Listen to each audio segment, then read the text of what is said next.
সুপ্রিয় দর্শক শ্রোতা, আজকে আমরা আলোচনা করব জুলাই গণ অভ্যুত্থান এবং অন্তর্বর্তীকালীন সরকার ডক্টর মোহাম্মদ ইউনূসের সফলতা ও ব্যর্থতা সম্পর্কে। কোটা সংস্কারের আন্দোলনটি শুরু হয়েছিল 5 জুন 2024 সালে। ছাত্রছাত্রীদের মূলত প্রথম দাবি ছিল সরকারি চাকরিতে কোনো বৈষম্য থাকা যাবে না।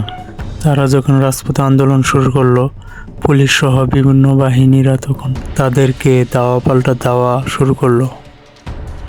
ওই সময় অনেক ছাত্রছাত্রী আহত ও নিহত হয়েছিল। এই আন্দোলনে আবু সাঈদ, মুগ্ধ সহ আরও অনেকে নিহত হয়েছিলেন। বৈষম্য বিরোধী ছাত্র আন্দোলনের কয়েকজন নেতা ছিলেন, যেমন নাহিদ ইসলাম, সার্জিস আলম, হাসানাত ইত্যাদি। ধীরে ধীরে আন্দোলনটি বড় হতে লাগলো। তখন শেখ হাসিনা এই কথা বলেছিল, মুক্তিযোদ্ধাদের নাতিপুতিরা কোটা না পেলে রাজাকারের নাতিপুতিরা কি কোটা পাবে? বিক্ষুব্ধ জনতা আরও জেগে উঠল। তখন মুখে মুখে স্লোগান বের হলো, তুমি কে আমি কে, রাজাকার রাজাকার। তখন এক দফা এক দাবি, শেখ হাসিনার পদত্যাগ চাইল বাংলার জনগণ। তখন প্রায় 4-5 দিন পুরো দেশ লকডাউনে ছিল। এ সময় ইন্টারনেট সংযোগ বিচ্ছিন্ন করা হয় পুরো দেশ জুড়ে। দেশে তখন অন্ধকার নেমে এলো। এতে করে সব শ্রেণীর মানুষেরা ভোগান্তিতে পড়ে। আন্দোলন আরও বাড়তে লাগলো। এই আন্দোলনটি 64 জেলা জুড়ে ছড়িয়ে পড়ল। কথায় আছে না, পাপে কখনো বাপেরে ছাড়ে না। শেখ হাসিনা সরকার ও তার নেতাকর্মীরা পাপ এতটাই বেশি করেছিল যে লিমিট ক্রস করেছিল। অতএব অতিরিক্ত কোনো কিছুই ভালো না।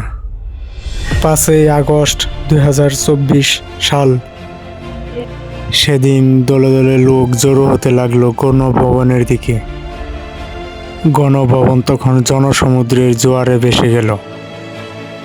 তাই দেশ ছাড়তে বাধ্য হয়েছিল শেখ হাসিনা।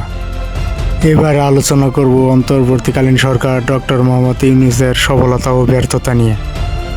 অন্তর্বর্তীকালীন সরকারের শপথ যখন নিলেন, তিনি বলেছিলেন জুলাই আন্দোলনে আহত এবং নিহতদের প্রতি খেয়াল রাখবে, এমনকি বিচার কাজ সম্পন্ন করবে।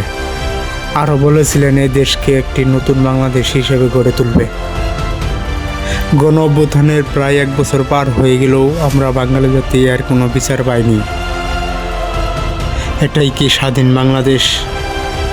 দেশে এখনও কিছু আওয়ামী দূষর আছে, যারা বিভিন্নভাবে পায়তারা করছে। এদের কথা মতো বাধ্য হয়ে দেশ চালাচ্ছে ইউনূস সরকার। কিন্তু এটা তো আপনার কাছে বাঙালি জাতি কখনো আশা করেনি।